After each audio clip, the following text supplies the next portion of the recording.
நாட்களுக்கு நாம் நோய் இல்லாமல் நம் உடலில் நோய் எதிர்ப்பு சக்தியுடன் இருக்க வேண்டும் என்றால் மூலிகைகளின் பயன்பாடுகளை அறிந்து கொண்டு அவற்றை முறையாக பயன்படுத்த வேண்டும். இன்றைக்கு டாக்டர் கௌதமன் அவர்கள் என்ன மூலிகைகளின் பயன்பாடுகளை நம்மிடையே பகிர்ந்து கொள்ள வந்திருக்கிறார் என்பதை கவனிக்கலாம். நிகழ்ச்சியில் அடுத்த பகுதியாக வரவிருப்பது பல்லாண்டு வாழ்ந்திட.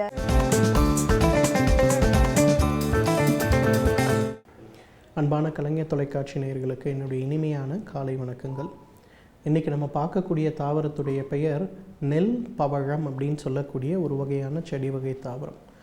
இந்த நெல் பவழம் பார்த்திங்கன்னா நம்மளுடைய நெல் வரப்புகளுடைய ஓரத்திலேயே ரொம்ப அழகான சிவப்பு நிறமான ஒரு காய்களை கொண்டு இருக்கக்கூடிய ஒரு தாவரம். எப்படி தங்கத்திற்கு நடுவிலேயே பவழம் இருந்தால் ரொம்ப அழகாக தெரியுதோ, அதே போல் அந்த பச்சை நிறமான புட்களுக்கு நடுவில் இந்த நெல் பவழத்துடைய அந்த காய்கள் பார்த்திங்கன்னா பார்ப்பதற்கு மிக அழகாக தெரியக்கூடியதாக இருக்கும். இந்த நெல் பவழத்தை பொறுத்தவரையிலும் பார்த்திங்கன்னா தண்ணீர் அதிகமாக இருக்கக்கூடிய களிமண் பூமிகளில் வளரக்கூடிய ஒரு தாவரம். தஞ்சை, கும்பகோணம், நாகப்பட்டினம் இந்த இடங்கள்லாம் பார்த்திங்கன்னா ரொம்ப சாதாரணமாக இருக்கக்கூடிய ஒரு கலைச்செடி இந்த நெல் பவழம். நெல் பவழத்தை பொறுத்தவரையிலும் பார்த்திங்கன்னா அந்த முழு தாவரத்தையே மருந்துக்கு பயன்படுத்தக்கூடிய ஒரு வழக்கம் நம்மிடையே உண்டு. பொதுவாக நேரடியாக நெல் பவழத்தை நம்ம பயன்படுத்துறது கிடையாது. நெல் பவழத்தை எடுத்து நல்லா உலர வைத்து எரித்து எடுக்கக்கூடிய அந்த சாம்பல், அதை பதப்படுத்தி எடுக்கக்கூடிய அந்த பதங்கம்னு சொல்லக்கூடிய வெண்மை நிறமான ஒரு சூரணம், இதை தான் நம்ம மருந்துக்கு பயன்படுத்துகின்ற ஒரு வழக்கமாக வைத்திருக்கிறோம். நெல் பவழத்தை பொறுத்தவரையிலும் பார்த்திங்கன்னா உடல் எடை குறைப்பதில் இது ஒரு மிகச்சிறந்த மருந்துன்னு சொல்லணும். இன்றைக்கெல்லாம் நம்ம நிறைய விளம்பரங்களை பார்க்குறோம். ஒரு 2 வாரத்தில் 5 கிலோ குறைப்பது, 1 மாதத்தில் 10 கிலோ குறைப்பது அப்படிங்கிற மாதிரி நிறைய விளம்பரங்களை பார்க்குறோம். அந்த காலத்துலலாம் பார்த்திங்கன்னா இந்த மாதிரி மிராக்குலஸாக உடல் எடையை குறைப்பதற்கு நெல் பவழத்திலிருந்து எடுக்கக்கூடிய அந்த சாம்பலை மருந்துக்கு பயன்படுத்தியிருக்கிறார்கள். இன்றைக்கு பார்த்திங்கன்னா தேசிய ஆயுர்வேத மருத்துவ நிறுவனத்தில் ஒரு ஆராய்ச்சியாகவே இதை செய்து கொண்டிருக்கிறார்கள். உடல் எடையை குறைப்பதற்கு, அதே போல் உடலுக்கு பாதிப்பை ஏற்படுத்தக்கூடிய ட்ரைக்ளிசரைடுடைய அதிக அளவு இருக்கக்கூடிய ஒரு நிலைமை, ஹைப்பர் கொலஸ்ட்ரீமியான்னு சொல்கிறோம், அல்லது நம்ம காமன் லாங்குவேஜில் கொலஸ்ட்ரால்னு சொல்லுவோம். இந்த பிரச்சனையை குறைப்பதற்கு நெல் பவழத்திலிருந்து எடுக்கக்கூடிய அந்த ஒரு சாம்பல் நல்ல மருந்தாக இருக்குமா அப்படிங்கிற ஒரு ஆராய்ச்சி நடந்து கொண்டிருக்கிறது. ஸோ உடல் பருமன் குறைய வேண்டும் அப்படின்னு நினைக்கிறவங்களாம் நெல் பவழத்திலிருந்து எடுக்கக்கூடிய சாம்பல் 500 மில்லிகிராம் காலை உணவுக்கு முன்பு, 500 மில்லிகிராம் இரவு உணவுக்கு முன்பு அப்படிங்கிற மாதிரி சாப்பிடணும். இதை சாப்பிடுவதற்கு குறிப்பாக அரை மணி நேரத்திற்கு முன்பு சாப்பிடணும். அதன் பிறகு உங்களுடைய உணவு எதாக இருந்தாலும் சரி, அசைவ உணவாக இருந்தாலும் சைவ உணவாக இருந்தாலும் ஒரு 3 மாத காலத்தில் நிச்சயமாக பார்த்திங்கன்னா ஒரு 5லிருந்து 7 கிலோ வரை எந்த கடினமான உழைப்பும் இல்லாமல் உடல் எடை குறைவதை நம்ம பார்க்க முடியும். நெல் பவழத்துடைய இன்னொரு முக்கியமான குணம் என்னன்னு பார்த்திங்கன்னா மூல நோய்க்கு இது ஒரு மிகச்சிறந்த மருந்துன்னு சொல்லலாம். உலக சுகாதார நிறுவன அறிக்கைப்படி பார்த்திங்கன்னா உடலில் ஏற்படக்கூடிய நிறைய பிரச்சனைகளுக்கு அடிப்படையாக மூல நோய் இருக்கிறது. சோரியாசிஸ் நோய்க்கு அடிப்படையாக மூல நோய் இருக்கிறது. வயிறு சம்பந்தப்பட்ட புற்றுநோய்களுக்கு அடிப்படையாக மூல நோய் இருக்கிறது. பெருங்குடல் சம்பந்தப்பட்ட புற்றுநோய்க்கு அடிப்படையாக மூல நோய் இருக்கிறது. அதிகமான உதிரப்போக்கினால் ஏற்படக்கூடிய மரணங்கள் அப்படின்னு நம்ம பார்க்கும்போது விபத்திற்கு அடுத்தபடியாக ஆண்களுக்கு பார்த்திங்கன்னா இந்த மூல நோயில் ஏற்படுகின்ற ஒரு இன்ஃபெக்ஷனாலேயோ உதிரப்போக்கினாலேயோ மரணம் கூட அதிகமாக சம்பவிக்கிறது அப்படின்னு சொல்லலாம். அந்த அளவுக்கு மிக கடினமான ஒரு நோய் மூல நோய். பெரும்பாலும் பார்த்திங்கன்னா அந்த மூல நோய்க்கு இன்றைக்கு அறுவை சிகிச்சையை நாட வேண்டிய ஒரு தேவை இருக்கிறது. ஆனால் அறுவை சிகிச்சையுடைய தேவை இல்லாமல் வெறும் இந்த நெல் பவழத்திலிருந்து பதப்படுத்தி எடுக்கக்கூடிய அந்த ஒரு சாம்பல் 500 மில்லிகிராம் அளவுக்கு காலை ஒரு முறை, இரவு ஒரு முறை, உணவுக்கு முன்பு அப்படிங்கிற மாதிரி சிறிதளவு நல்ல பசு மோரில் கலந்து சாப்பிட வேண்டும். அந்த மாதிரி சாப்பிடும்போது ஒரு 2 மாதம் ஆகும்போதே அந்த மூலத்துடைய வளர்ச்சி குறைந்திருப்பதை நம்ம பார்க்கலாம். அடிக்கடி ஏற்படக்கூடிய வலி, எரிச்சல், அதே போல் மலம் கழிக்கும்போது ஏற்படக்கூடிய அந்த உதிரப்போக்கு, இது சம்பந்தப்பட்ட பிரச்சனைகள் குறைந்திருப்பதை பார்க்கலாம். நெல் பவழத்துடைய இன்னொரு சிறப்பான குணம் என்னன்னு பார்த்திங்கன்னா கருப்பையில் ஏற்படுகின்ற ஃபைப்ராய்டு சம்பந்தப்பட்ட கட்டிகளை குணப்படுத்துவதில் ஒரு மிகச்சிறந்த மருந்துன்னு சொல்லலாம்.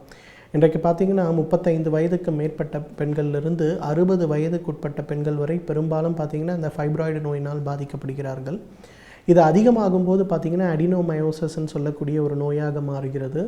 அப்போ என்ன ஆகுது, ஒவ்வொரு மாதம் மாதவிலக்கு ஏற்படும் போதும் அதிகப்படியான உதிரப்போக்கு ஏற்படுகிறது, கடுமையான வயிற்று வலி ஏற்படுகிறது.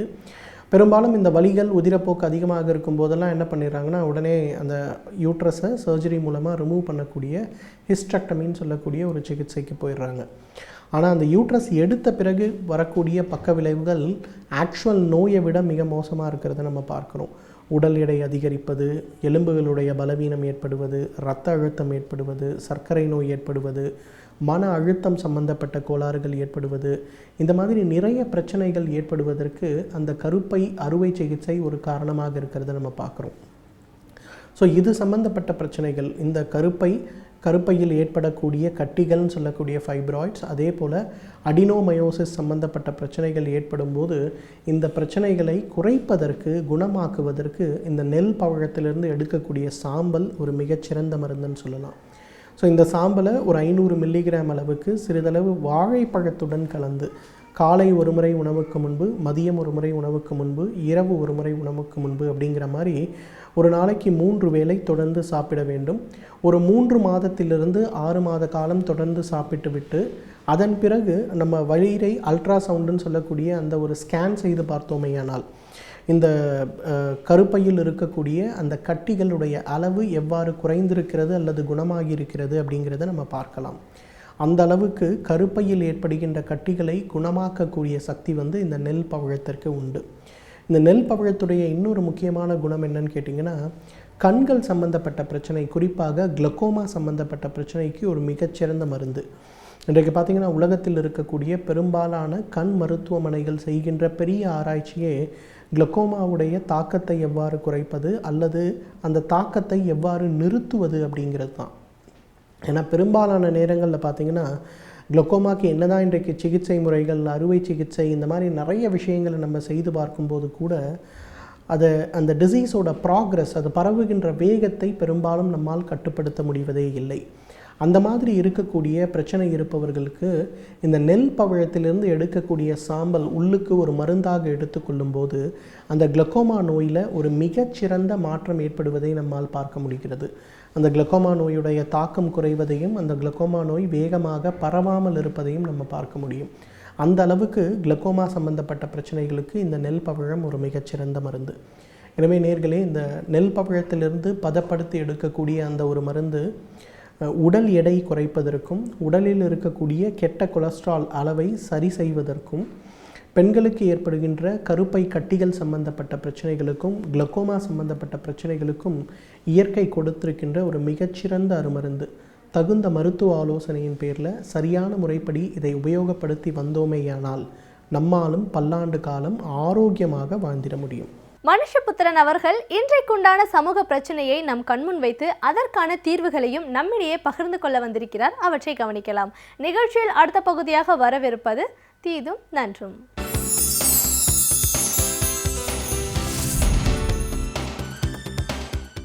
வணக்கம் நண்பர்களே, இன்னும் ஒரு இனிய காலை பொழுதில் தீதும் நன்றும் நிகழ்ச்சியில் உங்களை சந்திப்பதில் மிக்க மகிழ்ச்சி அடைகிறேன். ஒருபுறம் தொழில்நுட்ப வளர்ச்சி, இன்னொரு புறம் நம்முடைய நன்மைக்காக செய்யப்படுகிற விஷயங்கள் என்று சொல்லப்படுகிற பல விஷயங்களும் இன்றைக்கு மனிதர்களுக்கு மிகப்பெரிய ஒரு ஆபத்தாக மாறியிருப்பதை நாம் பல்வேறு விதமான ஒரு செய்திகளின் வழியாகவும் நாம் அறிகிறோம், பல்வேறு விதமான அனுபவங்களின் வழியாகவும் நாம் அறிகிறோம். அப்படிப்பட்ட ஒரு விஷயம்தான் கண்காணிப்பு கேமராக்கள் மற்றும் ரகசிய கேமராக்கள் தொடர்பானவை. கண்காணிப்பு கேமராக்கள், ரகசிய கேமராக்கள் இவை இரண்டும் எதை குறிக்கின்றன, அவற்றினுடைய பயன்பாடுகள் என்ன, அவற்றுடைய விளைவுகள் என்ன என்பதை பற்றி நாம் இன்றைக்கு விரிவாக சிந்திக்க வேண்டியவர்களாக இருக்கிறோம். பொதுவாக குற்றங்களை தடுப்பதற்காக கண்காணிப்பு கேமராக்கள் நிறுவுவது என்கிற பழக்கம் மேலை நாடுகளில் தொடங்கி இப்பொழுது இந்தியாவிலும் அது பரவலாகி வருகிறது. நீங்கள் ஏதாவது ஒரு குற்றம் நடந்தால் உடனடியாக கண்காணிப்பு கேமரா பதிவுகளை எடுத்து பார்ப்பது என்பதும் கூட இன்றைக்கு வழக்கமாக மாறிவிட்டது. அதோடு மட்டுமல்ல, வர்த்தக நிலையங்கள், பொது இடங்கள், விடுதிகள் போன்ற எல்லா இடங்களிலும் கண்டிப்பாக கண்காணிப்பு கேமராக்களை பொருத்த வேண்டும் என்கிற ஒரு சட்டம், விதிமுறை இருக்கிறது. இதன் வழியாக இது போன்ற பொது இடங்களில் நடமாடக்கூடியவர்கள், வந்து செல்லக்கூடியவர்கள் எல்லோரையும் பற்றிய பதிவுகளை பெறலாம் என்பதுதான் அதனுடைய விஷயம். அங்கு ஒரு குற்றம் நடந்தால் அதன் மூலமாக நீங்கள் இந்த கண்காணிப்பு கேமராக்களின் மூலமாக குற்றத்தை தெரிந்து கொள்ளலாம் என்பது. ஆனால் துரதிர்ஷ்டவசமாக நாம் பல குற்றச்சம்பவங்களில் என்ன பார்க்கிறோம் என்றால், மிக முக்கியமான தடயமாக இருக்கக்கூடிய, ஆதாரமாக இருக்கக்கூடிய கண்காணிப்பு கேமராக்கள் அந்த சமயத்தில் பழுதடைந்து விட்டன என்று பல சமயங்களில் சொல்லப்படுகிறது, அல்லது இயங்காமல் இருந்தன என்று சொல்லப்படுகிறது. சமீபத்தில் சிறைச்சாலையில் இறந்து போன ராம்குமார் தொடர்பான வழக்கிலும் கூட அந்த இடத்தில் இருந்த கண்காணிப்பு கேமரா வேலை செய்யவில்லை என்றுதான் சிறை அதிகாரிகள் தெரிவித்தார்கள். வெளியே நடந்த பல குற்றங்களின் போதும் கூட அப்படிப்பட்ட செய்திகள் சொல்லப்படுகின்றன. ஆக கண்காணிப்பு கேமராக்கள் தொடர்பான விஷயங்கள் என்பது ஒரு கண்துடைப்பாக செய்யப்படுகிறதா என்கிற கேள்வியும் எழுகிறது. அதையும் மீறி சில குற்றங்களில் கண்காணிப்பு கேமராக்கள் மூலமாக குற்றவாளிகள் கண்டுபிடிக்கப்பட்டிருக்கிறார்கள். இப்பொழுது காவல் நிலையங்களில் நடக்கக்கூடிய வன்முறைகளை எல்லாம் தடுப்பதற்கு நீங்கள் கண்காணிப்பு கேமராக்கள் நிறுவ வேண்டும் என்கிற கோரிக்கை தொடர்ந்து வலியுறுத்தப்படுகிறது. கண்காணிப்பு கேமராக்கள் அங்கு நிறுவப்பட்டு விட்டால் அங்கு கட்ட பஞ்சாயத்து நின்றுவிடும், மனித உரிமை மீறல்கள் நின்றுவிடும் என்றெல்லாம் சிலர் கற்பனையாக சொல்லிக் கொண்டிருக்கிறார்கள். ஆனால் அதெல்லாம் நிறுவப்பட்டு விட்டால் அந்த குற்றங்களை செய்பவர்கள் கண்காணிப்பு கேமராவினுடைய வெளிச்சம் விழாத இடங்களிலிருந்து அந்த குற்றங்களை செய்ய முயற்சிப்பார்கள் என்று நாம் புரிந்து கொள்ள வேண்டுமே தவிர, ஒரு கேமரா தன்னளவில் அது குற்றங்களை தடுக்கக்கூடிய ஒரு சக்தி படைத்ததாக மாறிவிடாது. அந்த கேமரா பதிவுகளை யார் கையாளுகிறார்கள், எப்படி அதை பயன்படுத்துகிறார்கள், அதற்கான ஒரு நேர்மையான ஒரு அமைப்பு இங்கு இருக்கிறதா என்பதை ஒட்டித்தான் ஒரு கேமராவினுடைய பயன்பாடு என்பது இருக்கிறது. இன்னொரு முக்கியமான விஷயம், இன்றைக்கு மேற்கு நாடுகளிலும் கூட அது ஒரு மிகப்பெரிய விவாதமாக மாறியிருக்கிறது. மனிதர்களை அவர்களுடைய அனுமதி இல்லாமல் கண்காணிப்பதற்கு உரிமை இருக்கிறதா என்பது. ஏனென்றால் நீங்கள் எல்லா இடங்களிலும் நீங்கள் கண்காணிப்பு கேமராக்களால் கண்காணிக்கப்படுகிறீர்கள் என்கிற உணர்வு என்பது உங்களுடைய தனிமனித சுதந்திரத்தை கட்டுப்படுத்துவதாக நீங்கள் உணர்கிறீர்கள்.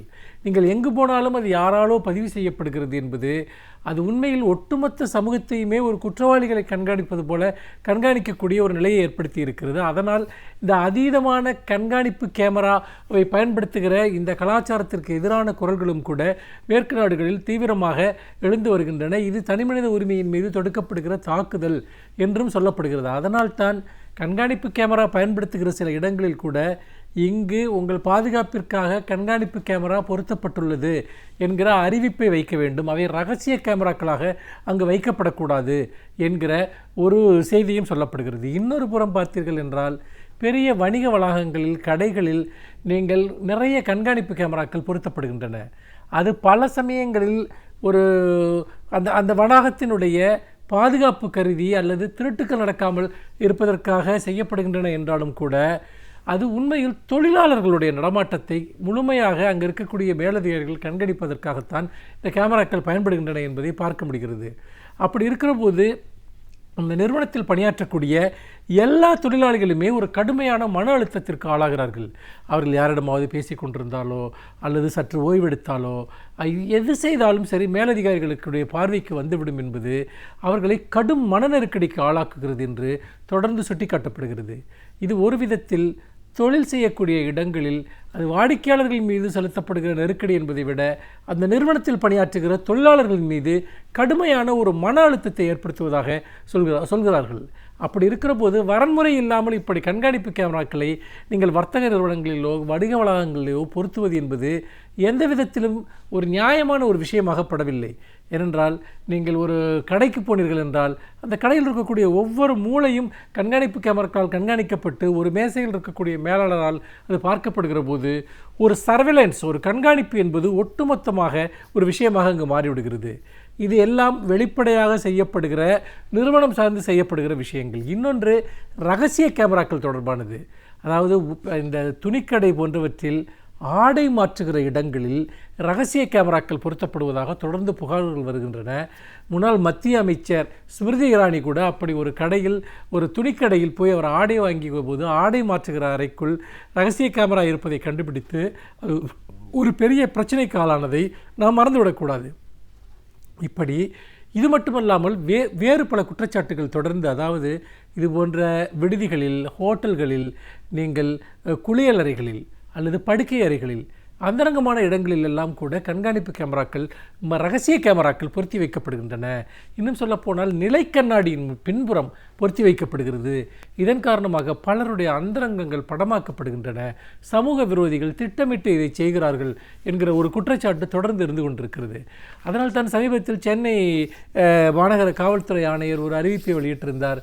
நீங்கள் உடை மாற்றுகிற அறையில் நீங்கள் இது போன்ற கண்காணிப்பு கேமராக்களை வைத்திருந்தால் அந்த கடையினுடைய உரிமம் ரத்து செய்யப்படும் என்று. இது மட்டும் போதாது, மாறாக எல்லா விதமான கண்காணிப்பு கேமராக்களினுடைய செயல்பாடுகள் பற்றியும் கண்காணிக்கப்பட வேண்டும். அந்த பொதுமக்களுக்கு காவல்துறை வெளியிட்டிருக்கக்கூடிய அறிவுறுத்தலில் பல விஷயங்கள் சொல்லப்படுகின்றன. உதாரணமாக, நீங்கள் ஒரு விடுதி அறைக்கு செல்கிறீர்கள். அப்படி செல்கிற போது அங்கு ஏதாவது ஒரு ரகசிய கேமரா வைக்கப்பட்டிருக்கிறது என்று தெரிந்து கொள்ள வேண்டுமென்றால் அந்த அறையினுடைய விளக்குகள் அனைத்தையும் நீங்கள் அணைத்து விடுங்கள். அணைத்துவிட்டு உங்கள் செல்போனினால் முழுக்க அந்த அறையை படம் எடுங்கள். அப்படி படம் எடுக்கிற போது எங்காவது ஒரு சிவப்பு நிற வெளிச்சம் அல்லது வெள்ளை நிற வெளிச்சம் உங்கள் கேமராவில் பதிவானால் அங்கு வேறு ஏதோ ஒன்று பதிவு செய்யக்கூடிய ஒன்று இருக்கிறது என்பதை புரிந்து கொள்ளுங்கள். அதே போல் நீங்கள் செல்ஃபோனில் பேசிக்கொண்டே அரை முழுக்க நடங்கள். அப்பொழுது அங்கு ஒரு கேமரா வைக்கப்பட்டிருந்தால் உங்கள் செல்ஃபோனில் ஒரு இரைச்சல் கேட்கும். அதை வைத்து நீங்கள் அங்கு ஏதாவது இருப்பதை புரிந்து கொள்ளலாம். அங்கு இருக்கக்கூடிய நிலைக்கண்ணாடியில் உங்கள் கட்டை விரலை வைத்து பாருங்கள். அப்படி பார்க்கிற போது உங்கள் கட்டை விரலுக்கும் அந்த கண்ணாடியில் தெரிகிற பிம்பத்திற்கும் ஒரு இடைவெளி இருக்க வேண்டும். அந்த இடைவெளி இல்லாவிட்டால் அது பாதரசம் பூசப்படாத பின்னால் இருந்து பார்க்கக்கூடிய ஒரு கண்ணாடியாக இருப்பதற்கு வாய்ப்பு இருக்கிறது. இப்படியெல்லாம் பல அறிவுறுத்தல்கள் சொல்லப்படுகின்றன. ஆனால் என்னை பொறுத்த வரைக்கும் நான் இதில் வலியுறுத்த விரும்புகிற விஷயம் என்னவென்றால், இது போன்ற ரகசிய கேமராக்களினுடைய விற்பனையை கட்டுப்படுத்த வேண்டும். அது நீங்கள் ஆன்லைன் விற்பனையாக இருக்கட்டும், நேரடியாக இருக்கட்டும். ஏனென்றால் ஒரு சட்டை பட்டன்களில் இன்றைக்கு கேமராக்கள் வந்துவிட்டன, பேனாக்களில் வந்துவிட்டது, நாம் பயன்படுத்துகிற வாட்ச், இது போன்ற கைக்கடிகாரங்கள் வந்துவிட்டது. யாராவது உங்களோட பேசிக்கொண்டிருக்கிற போது தன்னுடைய கேமராவை ஆன் செய்து உங்களை படம் எடுத்து கொண்டே இருக்க முடியும். எங்கும் ரகசியம் என்பதே இல்லாமல் ஆகிவிட்டது. ஆகவே இதுபோன்ற சிறிய பொருள்களில் கேமராக்களை வைத்து விற்கக்கூடிய இந்த வர்த்தகத்திற்கு ஒரு கடுமையான தடை விதிக்க வேண்டும். இது மிக மிக முக்கியமானது என்று சொல்லி மீண்டும் இன்னும் ஒரு புதிய சிந்தனையோடு உங்களை சந்திக்கிறேன். நன்றி, வணக்கம். இப்பகுதியில் நாம் சந்தித்து வரும் சிறப்பு விருந்தினர்கள் வெவ்வேறு துறையிலிருந்து வந்து நமக்கு தேவையான பல தகவல்களை தந்து கொண்டிருக்கிறார்கள். அந்த வகையில் இன்றைக்கு நாம் சந்திக்கவிருக்கும் சிறப்பு விருந்தினர் என்ன துறையிலிருந்து வந்து எந்த பயனுள்ள தகவல்களை நம்மிடையே பகிர்ந்து கொள்ள இருக்கிறார் என்பதை கவனிக்கலாம். நிகழ்ச்சியில் அடுத்த பகுதியாக வரவிருப்பது சிறப்பு விருந்தினர்.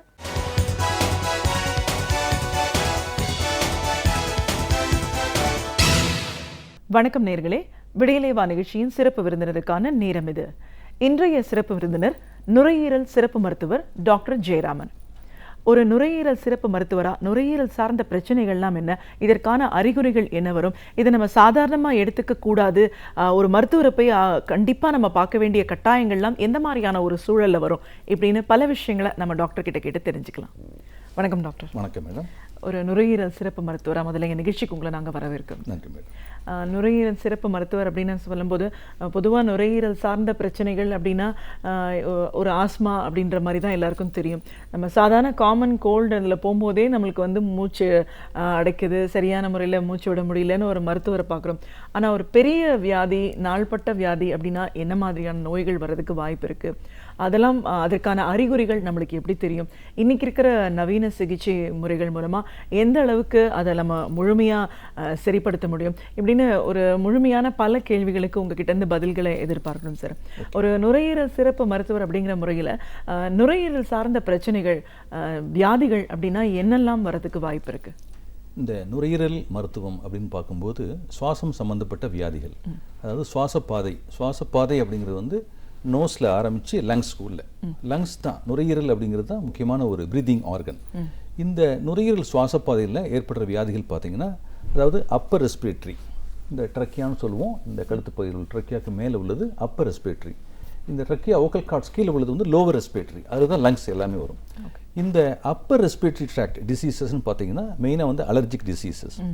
அப்புறம் பார்த்தீங்கன்னா மூச்சுக்குழல் அடைப்பு, தூக்கத்தில் மூச்சுக்குழல் அடைப்பு, அதாவது தூங்கும் பொழுது ஒருத்தருக்கு சுவாசப்பாதை அடைப்பு ஏற்பட்டால் அவங்களுக்கு வந்து சில பிரச்சனைகள், அதாவது நுரையீரலில் ப்ரெஷர் அதிகமாகி அவங்களுக்கு வந்து குரட்டை, தூக்கத்தில் சுவாச தடை, சுவாசம் முற்றி அவங்களுக்கு வந்து தூக்கம் கெட்டுரும்.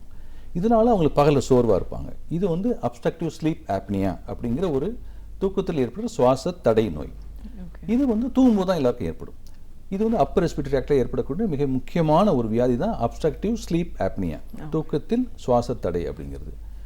லோவர் ரெஸ்பிரேட்டரி டிசீஸ்னு பார்த்தீங்கன்னா மிக முக்கியமான வியாதி வந்து ஆஸ்துமா அப்படின்னா ஒரு நுரையீரலில் அலர்ஜியின் காரணமாக நுரையீரல் மூச்சுக்குழல் அலர்ச்சி, இன்ஃப்ளமேஷனால் ஒரு ஒரு ஃபெமிலியல் டிசீஸ். இது வந்து பரம்பரை காரணமாக ஏற்படக்கூடிய மிகவும் பரவலாக காமன் டிஸார்டர்னு பார்த்தீங்கன்னா ஆஸ்துமா வந்து மிக முக்கியமான ஒரு வியாதி. இது மட்டுமின்றி டிபி அப்படின்னு சொல்லுவோம், டெபக்லோசிஸ் அப்படிங்கிற ஒரு நோய் கிருமி தொற்று. டிபி அப்படிங்கிறது டிபி பேசில்லை, டெபர்கிள் பேசில்லை. அது நுரையீரலில் தாக்கக்கூடிய மிக முக்கியமான ஒரு நோய். அது மட்டுமின்றி புகைப்பழக்கத்தின் காரணமாக நுரையீரலில் வந்து COPD, Kronig obstructive pulmonary disease அப்படிங்கிற ஒரு நாள்பட்ட நுரையீரல் அலர்ச்சி வியாதி. அது மட்டுமின்றி இந்த புகைப்பழக்கம் மற்றும் சில காரணங்களால் ஏற்படுகிற நுரையீரல் புற்றுநோய், லங் கேன்சர், அதுவும் மிக பரவலாக காணப்படக்கூடிய ஒரு வியாதி. இது மட்டுமின்றி லங்ஸை சுற்றி கவரிங் மெம்பரேன், ப்ளூரான்னு பேர், அந்த ப்ளூரல் கேவிட்டியில் சில பேருக்கு நீர் சேரும். அது வந்து இன்ஃபெக்ஷன், நோய் தொற்றின் காரணமாக இருக்கலாம், இல்லைன்னா அவங்களுக்கு கேன்சர் காரணமாக இருக்கலாம், இல்லைன்னா failure, heart failure, lung failure, kidney failure, liver ஃபெயிலியர்னால அவங்களுக்கு நீர் சேரலாம். இந்த டிசீஸ் வந்து மிக முக்கியமானது. ஸோ மேற்பகுதி மூச்சு பாதையில் வந்து அலர்ஜி மற்றும் அப்ஸ்ட்ரக்டிவ் ஸ்லீப் ஆப்னியா. நுரையீரல் நோய்கள்னு பார்க்கும்போது ஆஸ்துமா, டிபி, சிஓபிடி என்கின்ற மூச்சுக்குழல் அலர்ச்சி நோய் மற்றும் லங் கேன்சர், அப்புறம் வந்து நீர் சேர்றது, ப்ளூரல் எஃப்யூஷன் அப்படின்னு சொல்லுவோம். ஸோ இதெல்லாமே மிக பரவலாக நாங்கள் பார்க்குற ஒரு நுரையீரல் சம்மந்தப்பட்ட வியாதிகள். இது ஒன்னொன்று பற்றி நம்ம கொஞ்சம் விரிவாக பேசலாம் டாக்டர். ஒன்று வந்து நம்ம மெயினாக வந்து இந்த லோவர் ரீஜனை பற்றி இப்போ ஃபஸ்ட்டு பேசலாம். ஏன்னா ஆஸ்மா வந்து எல்லாரும் பயப்படக்கூடிய ஒரு விஷயம்.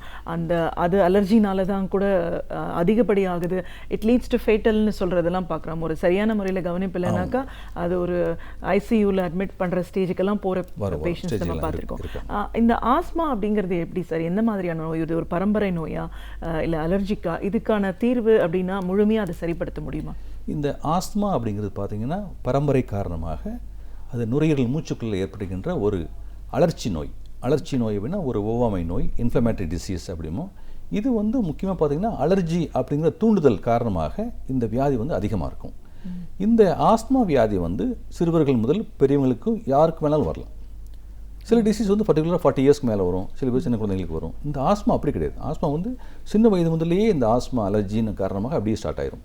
இந்த ஆஸ்துமா நோய் உள்ளவங்களுக்கு என்ன விதமான சிம்டம்ஸ் இருக்கும் அப்படின்னு பார்த்தீங்கன்னா, ஒரு அடிக்கடி சளி பிடிக்கிறது, கோல்டு, ஜலதோஷம், தும்மல், இருமல், நுரையீரலில் மூச்சு விட சிரமப்படுவாங்க. அவங்களுக்கு மூச்சு விடும்போது உள்ள ஒரு மாதிரி விசில் போன்ற சப்தம், ஒரு மாதிரி கொயின்னு ஒரு மாதிரி சப்தம் கேட்கும், பூனை கத்துற மாதிரி உள்ள சப்தம் கேட்கும். இது வந்து வீசிங் அப்படின்னு சொல்லுவோம்.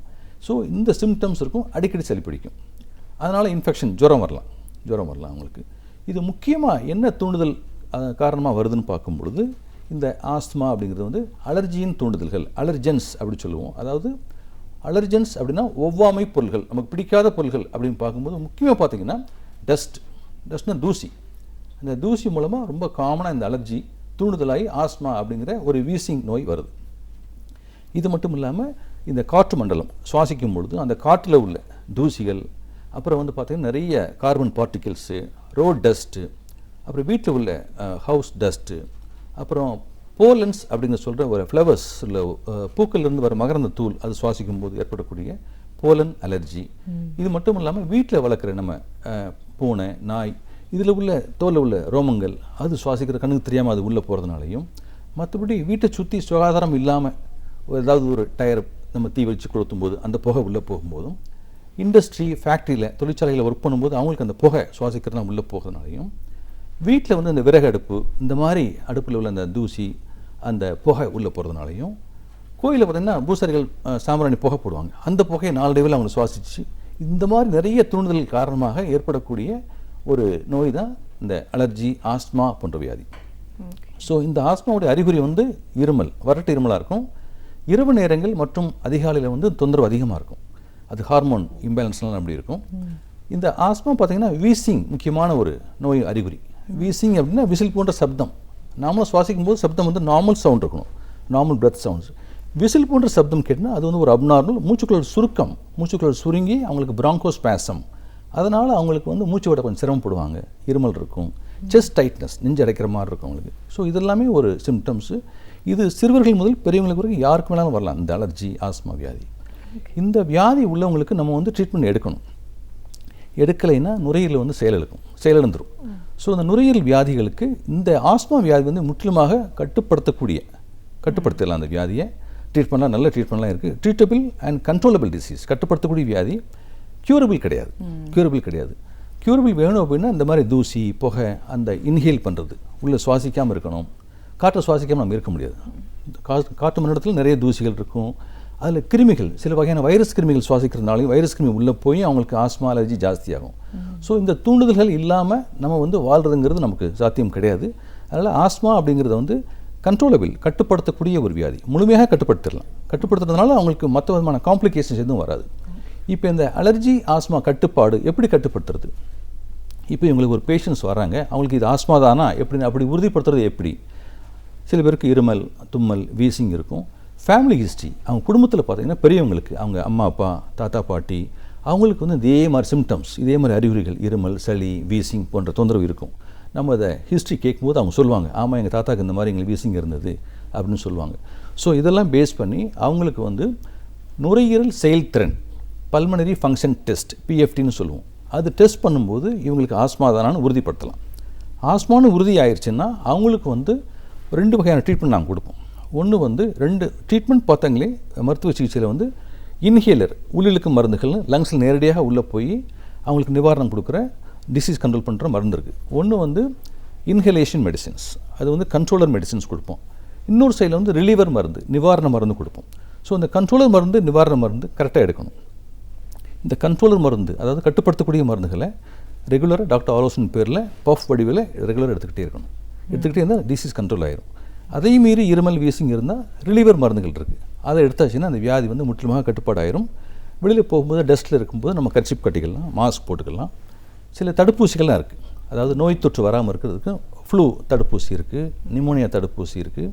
இதெல்லாம் போட்டாங்கன்னா அவங்களுக்கு வந்து இந்த ஆஸ்மா நோயிலேருந்து முற்றிலுமாக விடுபடலாம், கட்டுப்பாடாயிரும், நல்ல கட்டுப்பாடாயிரும். இந்த நோய், இதுக்கான அறிகுறி, அதற்கான தீர்வு அப்படின்னும் போது இதில் முழுமையான ஒரு விஷயம் என்ன, this can be controllable. Asthma is controllable. இதுவும் வந்து மரபு ரீதியாக வருது. மரபு ரீதியாக வருது.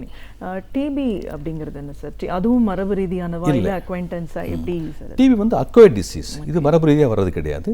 இது வந்து ஒருத்தரிலிருந்து ஒருத்தருக்கு இருமும் பொழுது, அவங்களுக்கு சளி துப்பும் பொழுது, காற்றில் கிருமி, நமக்கு கண்ணுக்கு தெரியாத நுண்ணுயிர் கிருமி காற்றில் கலந்து அதை சுவாசிக்கும் போது ஏற்படுற வியாதி தான் டிபி, டுபர்க்கிள் பேசிலே அப்படிங்கிற ஒரு பாக்டீரியா. பாக்டீரியாங்கிறது ஒரு நுண்ணுயிர் கிருமி, இது அதனால் ஏற்படக்கூடிய நோய் தான் இந்த டிபி அப்படிங்கிறது. முக்கியமாக டிபி வந்து நுரையீரலில் அதிகமாக பாதிக்கும். நுரையீரலுக்கு அடுத்தபடியாக ப்ளூரல் கேவிட்டி, அதில் நீர் சேரும். சில பேருக்கு வந்து கழுத்தில் கிளான்ஸ் இருக்கும், உடம்புல கிளான்ஸ், லிம்ஃபாட்டிக் கிளான்ஸ், அதில் வந்து கழுத்து நெறிக்கட்டி மாதிரி வரும். இது மட்டுமின்றி போன் டிபி, கிட்னி டிபி, இந்த மாதிரி பிரெயின் டிபி, இந்த மாதிரி டிபி வந்து எல்லா இடங்களுக்கும் வர வாய்ப்புகள் அதிகம். 80% பார்த்தீங்கன்னா நுரையீரலில் தான் டிபி வந்து அதிகமாக தாக்கம் இருக்கும். ஏன்னா டைரெக்டாக சுவாசிக்கிறதுனால அந்த கிருமி நேரடியாக போய் அவங்களுக்கு வந்து நுரையீரல் டிபி வரும். இந்த நுரையீரல் டிபி வந்து சிறுவர்கள் முதல் பெரியவங்களுக்கு யாருக்கு வேணாலும் வரலாம். சுவாசிக்கிற காற்றுல டிபி கிருமி இருந்ததுன்னா நம்ம பாடி இம்யூனிட்டி குறையும் போது அவங்களுக்கு டிபி வரும். இந்த நுரையீரல் டிபிக்கு என்ன அறிகுறி இருக்கும் அப்படின்னா, இருமல் இருக்கும், இரும்போது சளி சில பேருக்கு வரலாம். ஒரு சில பேருக்கு வந்து வயிறு பசியின்மை, பசி இருக்காது, எடை குறைஞ்சிக்கிட்டே போவாங்க. ஸோ இது வந்து டிபியோட முக்கியமான அறிகுறி. ஒரு சில பேருக்கு இரும்போது சளி ரத்தம் வரலாம். ரத்தம் வந்ததுன்னா அவங்களுக்கு டிபி இருக்கான்னு பார்க்கணும், அது ஒரு முக்கியமானது. இந்த சிம்டம்ஸ் இருக்கிறவங்களுக்கு சரியாக சாப்பிட முடியல, வயிறு பசி இல்லை, வெயிட் லாஸ் இருக்குது, அவங்களுக்கு இருமல் இருக்குது, சளி வருது, மூச்சு வாங்குதுன்னா நம்ம வந்து அவங்களுக்கு ஒரு செஸ்ட் எக்ஸ்ரே, நெஞ்சு எக்ஸ்ரே எடுத்துகிட்டு ஒரு சளி பரிசோதனை பண்ணுவோம். பண்ணும்போது எங்களுக்கு தெரியும் சளி பரிசோதனையில் கிருமி இருக்கா இல்லையா அவங்களுக்கு தெரியும். சில பேர் கிருமி இருக்காது, ஆனால் எக்ஸ்ரேல பார்த்தீங்கன்னா அவங்களுக்கு சில ஒபாசிட்டிஸ் இருக்கும், ஒரு கேவிட்டி இருக்கும், ஒரு நிமோனிக் கன்சாலிடேஷன் இருக்கும். அதை வச்சுட்டு அவங்களுக்கு டிபி இருக்கா இல்லையான்னு மற்ற பிளட் டெஸ்ட் பண்ணிவிட்டு நாங்கள் உறுதிப்படுத்துவோம். உறுதிப்படுத்திட்டு டிபிக்கு மருந்து, டிபிங்கிறது முற்றிலுமாக 100% குணப்படுத்தக்கூடிய ஒரு வியாதி. ஆஸ்மாங்கிறது கட்டுப்படுத்தக்கூடிய வியாதி. டிபி வந்து முழுமையாக குணப்படுத்தலாம். அதுக்கு வந்து 6 மாதம் முதல் 9 மாதம் வரை மருந்துகள் டாக்டர் ஆலோசனை பேரில் ரெகுலராக எடுக்கணும். எடுத்தால் 6 to 9 months, 6 மாதம் 9 மாதம் மருந்து இடத்துல பரிபூர்ணமாக குணமாயிரும். கண்டிப்பாக டாக்டர். இப்போது டிபி பற்றி பேசும்போது, டிபி வந்துருச்சுனாலே மற்ற வியாதிகளும் வரதுக்கு வாய்ப்பு இருக்குது, நம்மளோட இம்யூன் சிஸ்டமை பிரேக் பண்ணுறோம் அப்படின்னு ஒரு கருத்து இருக்குது. இது எவ்வளோ தூரம்? ஆமாம், இப்போ பார்த்தீங்கன்னா இம்யூனிட்டி குறையும் போது முக்கியமாக டயபெட்டிஸ் உள்ளவங்களுக்கு, ஸ்மோக்கிங் பண்ணுறவங்களுக்கு, ஆல்கஹால் எடுக்கிறவங்களுக்கு இம்யூனிட்டி குறையும். மற்றும் ஹெச்ஐவி போன்ற வியாதி உள்ளவங்களுக்கு, கேன்சர் ட்ரீட்மெண்ட் எடுக்கிறவங்களுக்கு இம்யூனிட்டி குறையும். அந்த கேன்சர் மருந்துனாலேயே பாடி இம்யூனிட்டி, பிளட் செல்ஸ் கம்மியாகும் போது அவங்களுக்கு நோய் தொற்று வர வாய்ப்புகள் மிக அதிகம். ஸோ இதனால் டிபி மற்ற இம்யூனிட்டி குறையும் போது வரக்கூடிய நோய்களில் டிபி ஒரு முக்கியமான ஒரு வியாதி, ஒரு உயிர்க்குழி நோய். அதுக்கெல்லாம் மருந்து இருக்குது. அது கரெக்டாக நம்ம 6 to 9 months மெடிசன்ஸ் எடுத்தால் அதுவும் கம்ப்ளீட்டாக க்யூர் ஆயிரும். அண்டர்லைங் இம்யூனிட்டி ஏன் குறையுது? டயபெட்டிஸ் இருந்தால் டயபெட்டிஸ் கண்ட்ரோல் பண்ணணும். ஆல்கஹால் ஹேபிட் இருந்தால் அந்த மது பழக்கம் அதையும் கட்டுப்படுத்தணும். ஸ்மோக்கிங் புகைப்பழக்கம் இருந்தால் அதையும் கட்டுப்படுத்தணும். புகைப்பழத்தை கட்டுப்படுத்தாமல் டிபிக்கு மருந்து மட்டும் கொடுத்தா அது டிலே ஆகும், லேட் ஆகும், சில பேர் கேட்காது, மருந்து எஃபெக்ட் இருக்காது. அதனால் அந்த பேசிக் காரணத்தை கண்டுபிடிச்சி அதையும் கட்டுப்படுத்தணும். புகைப்பழக்கத்தை கட்டுப்படுத்தணும், ஆல்கஹால் பழக்கம் இல்லாமல் இருக்கணும். டயபெட்டிஸ் போன்ற சர்க்கரை வியாதி உள்ளவங்களுக்கு இந்த சர்க்கரை வியாதியின் அளவை வந்து கட்டுப்படுத்திட்டு மருந்துகள் கொடுத்தா நல்ல முறையில் 6 to 9 மாதத்தில் டிபி வந்து முழுமையாக குணமாயிடும். சிஓபிடி அப்படின்னு சொன்னீங்க, இது பெருசாக காமனாக வெளியில் தெரிகிற மாதிரி தெரியல. இது எப்படி, என்ன மாதிரியான ஒரு அறிகுறிகள்லாம் தெரியும்? இந்த நோயை நம்ம எப்படி தெரிஞ்சுக்க முடியும்? இந்த சிஓபிடி அப்படிங்கிறது பார்த்திங்கன்னா ஒரு க்ரானிக் அப்ஸ்ட்ரக்டிவ் பல்மனரி டிசீஸ். இது முழுக்க புகைப்பழக்கம் சிகரெட், பீடி போன்ற புகைப்பழக்கத்தினால் ஏற்படுகின்ற ஒரு முக்கியமான வியாதி. இந்த வியாதியோட அறிகுறியே வந்து 40-45 வயசுக்கு மேலே தான் ஆரம்பிக்கும். இது ஆஸ்மா மாதிரியே சிம்டம்ஸ் இருக்கும். இருமல், வீசிங், இளைப்பு எல்லாம் இருக்கும். ஆண்களுக்கு அதிக அளவில் வரும், பெண்களுக்கும் இந்த வியாதி வரும். பெண்களுக்கு இந்த காரணம் ஏன் வருதுன்னா பேசிவ் ஸ்மோக்கிங். அதாவது ஆக்டிவ் ஸ்மோக்கிங்னா டைரெக்டாக ஹஸ்பண்ட் ஸ்மோக் பண்ணுறது, பக்கத்தில் ஒய்ஃப் இருப்பாங்க. அந்த ஸ்மோக்கை வெளியிடும்போது அவங்களும் அந்த ஒய்ஃபு, குழந்தைங்க அவங்களுக்கு அந்த ஸ்மோக்கிங் உள்ளே போகும், அந்த புகை உள்ளே போகும்போது அவங்களுக்கு இந்த சிஓபிடி நோய் வர்றதுக்கு மிக அதிக வாய்ப்புகள் இருக்குது. அது மட்டுமின்றி கிராமப்புறங்கள் பார்த்திங்கன்னா இந்த விறகடுப்புகள் யூஸ் பண்ணுவாங்க. சரியான முறையில் காற்றோட்டம் இல்லாத அறை இருக்கும், சமையல் அறை. ஒரு வென்டிலேஷன் சரியாக இருக்காது, ஜன்னல் இருக்காது. அந்த புகையெல்லாம் உள்ளேயே மேலேயே வரும். அவங்க அதை சுவாசித்து நாளடைவில் அவங்களுக்கு வந்து பெண்களுக்கும் இந்த க்ரானிக் அப்ஸ்ட்ரக்டிவ் பல்மனரி டிசீஸ் முழுக்க இந்த புகையின் காரணமாக ஏற்படுகின்ற மூச்சுக்குழல் சுருக்க வியாதி தான் இந்த சிஓபிடி அப்படிங்கிறது. இந்த வியாதிக்கு வந்து அந்த பொல்யூஷன், அந்த புகையை நம்ம வந்து அவாய்ட் பண்ணணும். ஸ்மோக்கிங் பண்ணுறவங்களுக்கு ஸ்மோக்கிங் பண்ணக்கூடாது. ஃபர்தராக டேமேஜ் ஆகாமல் இருக்கிறதுக்கு ஃபர்தராக அவங்களுக்கு வந்து ஸ்மோக்கிங் கம்ப்ளீட்டாக ஸ்டாப் பண்ணணும். அந்த புகை உள்ளே போகாமல் பார்த்துக்கணும். ஃபேக்ட்ரிஸில் ஒர்க் பண்ணுறாங்கன்னா மாஸ்க் போட்டுக்கலாம், சிகரெட்டை நிப்பாட்டிடணும். அதுக்கு நம்ம சிஓபிடிகளுக்கு மருந்துகள்லாம் இருக்குது, அதுவும் அவங்க தொடர்ச்சியாக எடுத்துக்கணும்.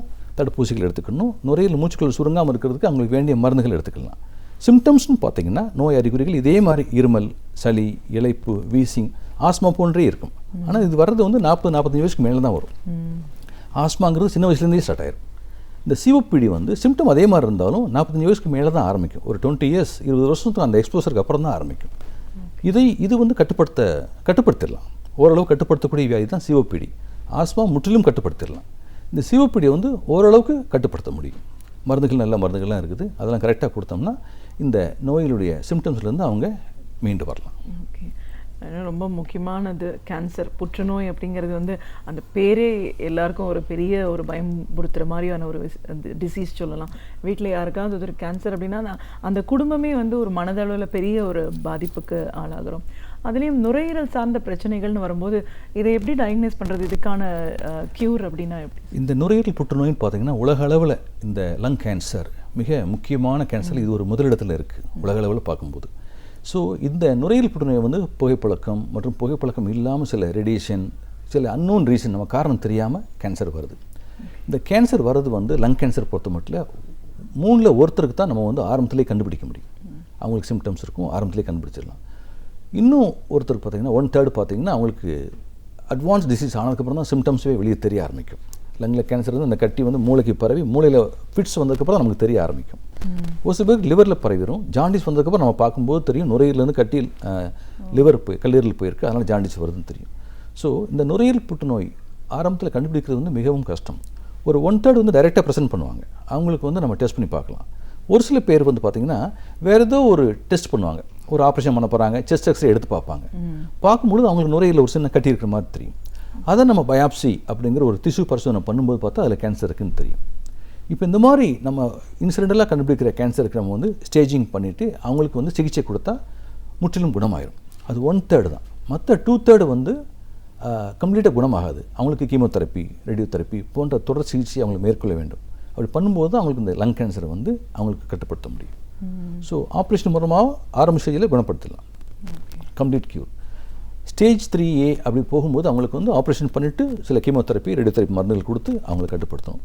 ஸ்டேஜ் 4 அட்வான்ஸ் கேன்சரில் அவங்களுக்கு வந்து நவீன இந்த ட்ரீட்மெண்ட் பார்த்திங்கன்னா ரேடியேஷன் தெரப்பி, கீமோதெரப்பிலாம் இருக்குது. அதெல்லாம் டாக்டர் ஆலோசனை பேரில் கரெக்டாக கொடுத்துட்டு அவங்களுக்கு ஒரு பேலியேட்டிவ் கேர் அப்படின்னா அவங்களுடைய வாழ்க்கை நல்ல முறையில் ரொம்ப வலி, மூச்சு வாங்காமல் இருக்கிறது வேண்டிய மருந்துகள் கொடுத்து அவங்களுக்கு வந்து கடைசி இறப்பு நேரத்தில் அவங்களுக்கு நல்லபடியாக ஒரு ஸ்மூத்தாக அவங்களுக்கு டெத் ஆகிறதுக்கு நாங்கள் மெடிசன்ஸ்லாம் கொடுப்போம். ஸோ மார்ஃபின் போன்ற மருந்துகள்லாம் கொடுப்போம். அட்வான்ஸ் ஏர்லி ஸ்டேஜில் வந்தாங்கன்னா ஒன்றும் பிரச்சனை இல்லை. இது கொஞ்சம் லங் கேன்சருங்கிறது ஒரு முக்கியமான பரவலாக காணக்கூடிய கேன்சர். ட்ரீட்மெண்ட் பார்த்திங்கன்னா ஆப்ரேஷன்ஸ், கீமோதெரப்பி, ரேடியோதெரப்பி இதெல்லாம் இப்போ நிறைய வந்திருக்கு. ஓகே. ஸோ இப்போ நம்ம முதல்ல பேசும்போதே 2 வகையாக பிரித்து சொன்னீங்க. இந்த அப்பர் ரெஸ்பிரேட்டரி அப்படின்னு வரும்போது அதில் இந்த மூச்சு திணறல் அது சார்ந்த ஒரு பிரச்சனையும், ஸ்லீப் டிஸார்டர் பற்றி சொல்லியிருக்கீங்க. பொதுவாக இந்த ஸ்னோரிங், நம்ம அந்த கொரட்டை விடுறதெல்லாம் வந்து ஒரு ஹேபிட் அப்படின்ற ஒரு நினைப்பு தான் எனக்கு தெரிஞ்சு இப்போ வரைக்கும் ஃபீலிங்கில் இருக்குது. பட் நீங்கள் அது ஒரு டிசீஸ் அப்படிங்கிறீங்க. கொரட்டை விடுறது தூங்கும்போதுங்கிறது வந்து அது ஒரு வியாதியா உண்மையிலேயே? இப்போ வந்து தூக்கும்போது ஒருத்தர் நல்லா தூங்கிட்டு இருக்கும்போது ஸ்லீப்பில் பார்த்தீங்கன்னா அவங்களுக்கு எந்த விதமான சப்தம் இல்லாமல் நல்ல அமைதியான முறையில் தூங்குனாங்கன்னா அது ஒரு நல்ல தூக்கம். தூங்கும் பொழுது சப்தத்துடன், இந்த மாதிரி குரட்டை சப்தத்துடன் தூங்குனாங்க, தினந்தோறும் அவங்களுக்கு தூக்கத்தில் வந்து குரட்டை அதிகமாக வருது அப்படின்னா அது ஒரு வியாதி. நிறைய பேருக்கு தெரியாது. நிறைய பேர் பார்த்தீங்கன்னா தூங்கும்போது குரட்டை வந்தால் நல்லா தூங்குறாங்களே, நல்லா அவங்க கொடுத்து வச்சுக்கோங்க, நல்லா குரட்டை போட்டு நல்லா தூங்குறாங்க அப்படின்னு நினைப்போம். அது ஒரு தப்பான இது. குரட்டை போட்டு யாரெல்லாம் டெய்லி தூங்குறாங்களோ அவங்களுக்கெல்லாம் மூச்சு பாதை அடைப்பின் காரணமாக குரட்டை வருது. அதனால் அவங்களுக்கு தூங்குறதுக்கும் மூச்சு விடுறதுக்கும் போராடுறாங்கன்னு அர்த்தம், கஷ்டப்படுறாங்கன்னு அர்த்தம். யாரெல்லாம் தூக்கத்தில் குரட்டை வருதோ அவங்களுக்கெல்லாம் கஷ்டம் இருக்குன்னு அர்த்தம், மூச்சு பாதையில் அடைப்பு இருக்குது. அது வந்து சிம்பிள் ஸ்னோரிங், சாதாரண குரட்டையாக இருக்கலாம். அது வந்து அலர்ஜின் காரணமாக, இன்ஃபெக்ஷன், சைனஸ் அலர்ஜின் காரணமாக இருக்கலாம். இன்னும் சில பேருக்கு ஸ்லீப் ஆப்னியா அப்படிங்கிற ஒரு சுவாச அடைப்பின் காரணமாக குரட்டை டெய்லி வரும். அவங்களுக்கு வந்து குரட்டை மட்டும் இல்லை, தூங்கும்போது அவங்களுக்கு மூச்சு திணறல் ஏற்பட்டு தூக்கத்துலேருந்து விழிச்சிருவாங்க. அவங்களுக்கு வந்து டிஸ்டர்ப்டு ஸ்லீப், தூக்கம் வந்து அவங்களுக்கு கெட்டுக்கிட்டே இருக்கும். தூங்க ஆரம்பிப்பாங்க, குரட்டை வரும், மூச்சு அடைக்கும், மூச்சு திணறி எந்திரிச்சிருவாங்க. இதனால் அவங்க தூக்கம் கெட்டுரும். இது நைட்டில் இந்த ஸ்லீப் சைக்கிள் மாறி மாறி வந்துக்கிட்டே இருக்கும். குரட்டை விடுவாங்க, சப்தம் அதிகமாக இருக்கும், மூச்சு அடைக்கும், மூச்சு திணறி எந்திரிச்சிருவாங்க. இது வந்து ஒரு மேல் பகுதியில் உள்ள அப்பர் ஏர்வே அப்படிங்கிற ஒரு மூச்சு பாதையில் சுருக்கம் அடைப்பின் காரணமாக அந்த மூச்சுக்களை சுருங்கும் போது அந்த தசை வந்து தளர்ச்சி ஆயிரும். மசில்ஸ் வந்து ஸ்மூத் மசில், அப்பர் ரெஸ்பிரேட்டரி ட்ராக்டில் வந்து ஒரு பர்டிகுலர் போர்ஷனில் பார்த்தீங்கன்னா ஸ்மூத் மசில்ஸ் மட்டும்தான் இருக்கும், அங்கே கார்ட்லேஜ் போன் எதுவுமே இருக்காது. அந்த தசை வந்து தளர்ச்சி ஆயிரும், லாஸ் ஆஃப் டோன் போகும்போது அந்த மசில், அந்த மூச்சுக்குள் பாதை குறுகிரும், ஒரு சில நேரத்தில் கம்ப்ளீட்டாக அடைச்சிரும். அப்படி குறுகி அடைக்கும் போது ஏற்படக்கூடியது தான் குரட்டை மூச்சு அடைப்பு அப்படிங்கிறது. இது வந்து நிறைய காரணங்கள் இருக்குது. ஹார்மோன் இம்பேலன்ஸ், உடல் ரீதியாக உடல் பருமனாக உள்ளவங்களுக்கு இது அதிகமாக வரும். 80% பார்த்தீங்கன்னா இந்த குரட்டை வியாதி, ஸ்லீப் ஆப்னியா வந்து உடல் பருமனாக உள்ளவங்களுக்கு வரும். ஒரு 20% பார்த்தீங்கன்னா அவங்களுக்கு முக அமைப்பு ஒல்லியாக தான் இருப்பாங்க, வெயிட் கம்மியாக தான் இருப்பாங்க, நார்மலாக தான் இருப்பாங்க. இந்த முக தாடை வந்து பின்புறம் போயிருக்கும், ரீட்ரோக்னாதியான்னு சொல்லுவோம், சின்ன ஒத்த நாடின்னு சொல்லுவாங்க, சின்ன தாடையாக இருக்கும். இவங்களுக்கு தூங்கும்போது பார்த்தீங்கன்னா இந்த பின்பகுதியில் உள்ள மூச்சு பாதை வந்து குறுகலாகி அடைப்பு ஏற்படும். அதனால் அவங்களுக்கு தூக்கம் கெட்டுரும். இந்த தூக்கம் கெடுறதுனால பகலில் அவங்களால எந்திரிக்க முடியாது, எந்திரிச்சு ஃப்ரெஷ்ஷாக அவங்களால இருக்க முடியாது. ரொம்ப அசதியாக, சோர்வாக, திருப்பி தூங்கணும் போலேயே அவங்களுக்கு ஒரு சிம்டம்ஸ் இருக்கும். அப்படியே அவங்களுக்கு ஆஃபீஸில் உட்காந்தாலும், கம்ப்யூட்டரில் உட்காந்து ஒர்க் பண்ணாலும் அப்படியே தூங்கிடுவாங்க. ஸோ இதன் காரணமாக நாளடைவில் அவங்களுக்கு வந்து சரியான தூக்கம் இல்லை. தூங்கும்போது மூச்சுக்குள்ளே அடைக்கிறதுனால நிறைய பேட் ஹார்மோன் நம்ம சிஸ்டமில் ரிலீஸ் ஆகிறதுனால அவங்களுக்கு வந்து நாளடைவில் பார்த்திங்கன்னா உயர் ரத்த அழுத்தம், high BP, high sugar, heart attack, stroke இதெல்லாம் ஏற்படக்கூடிய வாய்ப்பு மிக அதிகம். நம்ம கேள்விப்பட்டிருப்போம், சில பேர் தூக்கத்திலேயே உயிர் பயிற்சி, நல்லா தூங்கிட்டு இருந்தாங்க, நல்லா தான் தூங்கிட்டு இருந்தாங்க, நைட்டில் குட் நைட் சொல்லிட்டு தூங்கினாங்க, பகலில் பார்த்தா அவங்க பெட்டில் வந்து டெட்டாக இருக்காங்க, உயிர் இல்லை. அந்த இதுக்கு வந்து இந்த ஸ்லீப் ஆப்னியா, தூக்கத்தில் சுவாச தடை, இந்த குரட்டை வியாதி உள்ளவங்களுக்கு திடீர் மரணம் தூக்கத்தில் ஏற்படும். ஸோ இது வந்து முற்றிலுமாக கட்டுப்படுத்தக்கூடிய ஒரு வியாதி. உடம்பு எடை அதிகமாக இருந்ததுன்னா எடையை குறைக்கணும்.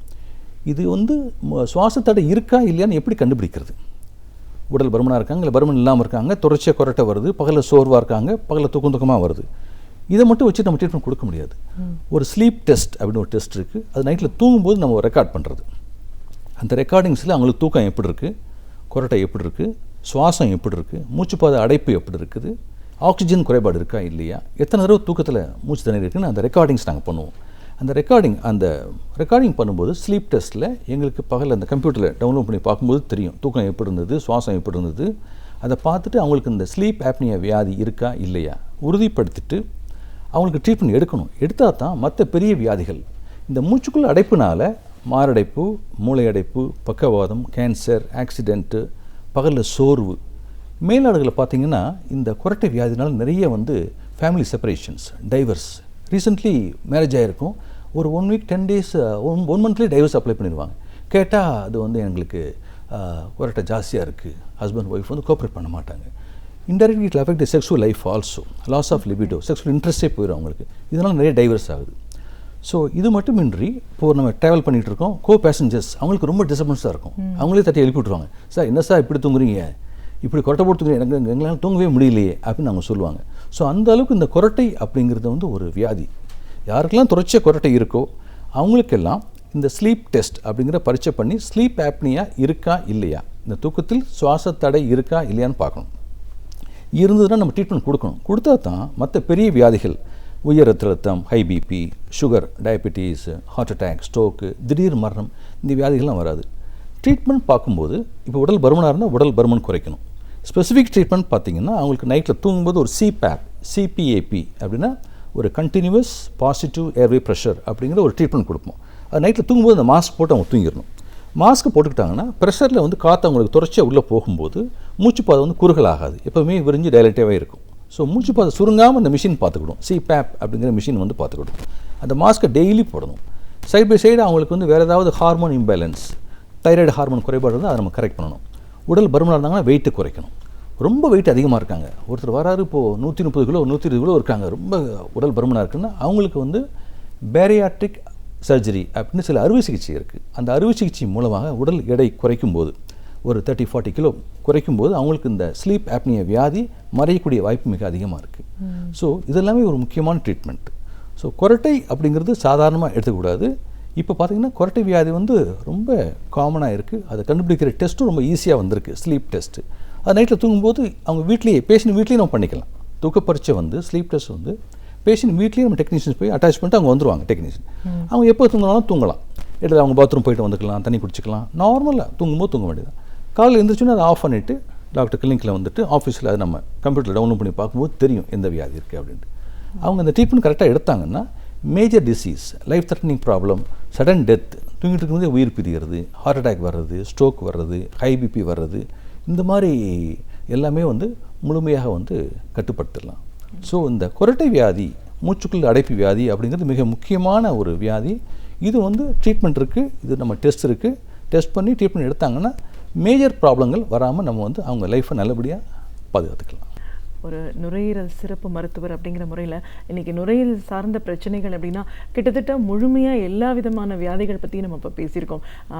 இது சார்ந்த பாதிப்பு அப்படின்னும் போது ஆஸ்மா தான் ரொம்ப முக்கியமான ஒரு இடத்துல இருக்குது. அது எதனால் ஏற்படுது, அதை சரிப்படுத்துறதுக்கு என்ன வழிமுறைகள் இருக்குது, டிபி, கேன்சர் இதெல்லாம் எப்படி வருது, அதுலேயும் நுரையீரல் சார்ந்த கேன்சர்னும் போது எவ்வளோ அதில் நம்ம ஜாக்கிரதையாக பார்க்க வேண்டிய அவசியத்தில் இருக்கும். இதையெல்லாம் அப்பாற்பட்டு தூங்கும்போது கொரட்டை விடுறதே ஒரு வியாதி அப்படிங்கிறத வந்து இன்றைக்கி மக்களுக்கு நம்ம எடுத்து சொல்லியிருக்கோம்னு சொல்லணும். இதை சாதாரணமாக எல்லாரும் இதுதானே அப்படின்னு போகிறத தாண்டி இதை ஒரு மருத்துவரை நம்ம அணுக வேண்டிய அவசியம் என்ன, அதற்கான ட்ரீட்மெண்ட் அப்படின்னும் போது சின்ன குழந்தைங்களுக்கு எப்படி இருக்குது, வயதானவங்களுக்கு எப்படி இருக்குது, இதை பற்றின ஒரு முழுமையான புரிதல் ஏன் இன்னைக்கு தேவையாக இருக்குது அப்படின்னு நிறைய விஷயங்களை, கருத்துக்களை எங்களோட நீங்கள் முழுமையாக பகிர்ந்ததுக்கு நன்றி. நன்றி மேடம், வணக்கம். பேராசிரியர் சுபவீர பாண்டியன் அவர்கள் நமக்கு தேவையான அரிய கருத்துக்களை அழகிய தமிழில் தொகுத்து இனிமையாக ஒவ்வொரு நாளுமே தந்து கொண்டிருக்கிறார். அந்த வகையில் இன்றைக்கு என்ன பயனுள்ள தகவல்களை நமக்காக கொண்டு வந்திருக்கிறார் என்பதை கவனிக்கலாம். நிகழ்ச்சியில் அடுத்த பகுதியாக வரவிருப்பது ஒன்றை சொல் நன்றி சொல்.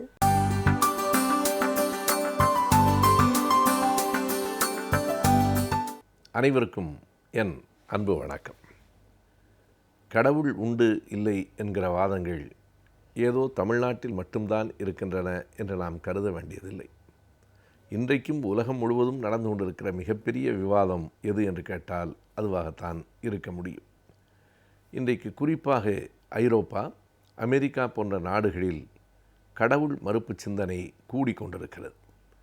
இன்னமும் கீழே நாடுகளில் கூட, சிங்கப்பூர் போன்ற நாடுகளில் நான் பிலீவர்ஸ், நம்பாதவர்கள் என்பது மக்கள் தொகை கணக்கெடுப்பில் ஒரு குறிப்பிடத்தக்க எல்லையை எட்டியிருக்கிறது.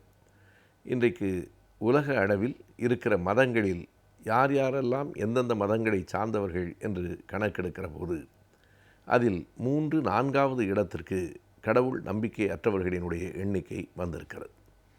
இதனை பெரிய விவாதமாகவே இன்றைக்கு தொலைக்காட்சிகளிலும் சமூக வலைத்தளங்களிலும் அமெரிக்காவிலும் ஐரோப்பாவிலும் நடத்தி கொண்டிருக்கிறார்கள். அதில் குறிப்பிடத்தக்க ஒரு பேராசிரியர் மைக்கேல் மார்டின் என்பவர். இவர் அமெரிக்காவைச் சேர்ந்தவர். முழுக்க கடவுள் மறுப்பு கொள்கைக்காக பல நூல்களை எழுதியிருக்கிறார். An Impossibility of God என்றும் The Improbability of God என்றும் அவருடைய 2 நூல்கள் இன்றைக்கு அமெரிக்காவிலே புகழ்பெற்ற பலராலும் வாங்கி படிக்கப்படுகிற நூல்களாக இருக்கின்றன. அவர் எழுதிய முதல் நூல் ஏத்திசம், A Philosophical Justification என்பது கடவுள் மறுப்புக்கு ஒரு தத்துவார்த்தமான விளக்கம் அல்லது தத்துவார்த்த அடிப்படையில் நியாயப்படுத்துதல் என்னும் பொருளில் அவர் அந்த நூலை வெளியிட்டார். அவர் தத்துவத்துறையிலும் வேறு பிசினஸ் அட்மினிஸ்ட்ரேஷன் என்று சொல்லுகிற நிர்வாகத்துறையிலும் பல பட்டங்களை பெற்றவர். அமெரிக்காவிலே மேற்கு பகுதியில் இருக்கிற அரிசோனா பல்கலைக்கழகத்திலே அவர் முதுகலை பட்டமும், பிறகு உலக புகழ்பெற்ற ஹார்வர்ட் பல்கலைக்கழகத்திலே அவர் முனைவர் பட்டம் PhD பட்டமும் பெற்றவர். தத்துவத்துறையிலே மிக வல்லுனர். அவர் கொலரோடா பல்கலைக்கழகத்தில் உதவி பேராசிரியராகவும், பிறகு நீண்ட நெடுநாட்கள் பாஸ்டன் பல்கலைக்கழகத்திலே பேராசிரியராகவும் துறை தலைவராகவும் பணியாற்றியவர். அவர் எழுதியிருக்கிற இந்த நூல்கள் கிறிஸ்தவத்திற்கு எதிரான எ கேஸ் எகென்ஸ்ட் கிறிஸ்டியானிட்டி என்று ஒரு புத்தகம் எழுதியிருக்கிறார். இப்படி எழுதியிருக்கிற நூல்களெல்லாம் அங்கு பரவலாக படிக்கப்பட்டு கொண்டிருக்கின்றன. அவர் அதற்கு நடைமுறை சாட்சியமாக பலவற்றை தந்திருக்கிறார். இன்றைக்கு ஐரோப்பா, அமெரிக்கா போன்ற நாடுகளில் ஞாயிற்றுக்கிழமைகளில் தேவாலயங்களில் வணங்குகிறவர்களினுடைய எண்ணிக்கை மிக குறைவாகவே இருக்கிறது என்பது ஒரு வெளிப்படையான செய்தி. முன்பெல்லாம் ஞாயிற்றுக்கிழமையானால் தேவாலயங்களுக்கு போகாமல் அங்கே யாரும் இருப்பதில்லை. இன்றைக்கு அது ஒரு பணியாகவே யாருக்கும் இல்லை. மிக குறைந்த எண்ணிக்கையில்தான் தேவாலயங்களில் ஞாயிற்றுக்கிழமைகளில் கூட்டம் இருக்கிறது. அந்த கூட்டமாக கூடியிருக்கிறவர்களிலும் கூட வயது முதிர்ந்தவர்கள்தான் கூடுதலாக இருக்கிறார்கள். இளைஞர்களின் எண்ணிக்கை மிக மிக குறைவாக இருக்கிறது என்பது இன்றைக்கு வந்திருக்கிற புள்ளி விவரங்கள். எனவே மைக்கேல் மார்ட்டின் அது பற்றியெல்லாம் மிக அழுத்தமாக கடவுள் இருக்க முடியாது என்றும் கடவுள் இருக்க வாய்ப்பு இல்லை, இம்ப்ராபபிலிட்டி என்றும் இம்பாசிபிள் என்றும் 2 நூல்களை அவர் தந்திருக்கிறார். அது மட்டுமில்லாமல் இது குறித்த விவாதங்களை அவர் தொலைக்காட்சியிலும் நடத்தியிருக்கிறார், இணையதளங்களிலும் நடத்தியிருக்கிறார். தத்துவத்துறையில் புகழ்பெற்றவர்கள், கடவுள் உண்டு என்பதை உலகம் முழுவதும் பரப்பி கொண்டிருக்கிறவர்கள் என்று சொல்லப்படுகிற ஜான் ஃப்ரேம், ஃபில் பெர்னாண்டஸ் போன்றவர்களோடு நேருக்கு நேராக அவர் வாதம் நடத்தியிருக்கிறார். மிக அடிப்படையாக அவர் சொல்லுகிற அந்த செய்திகளின் சாரம் நாம் ஒற்றை வரியில் இப்படி சொல்லலாம்: atheism and alternative way of living என்பதுதான். நாத்திகம் என்பது ஒரு மாற்று வாழ்க்கை முறை.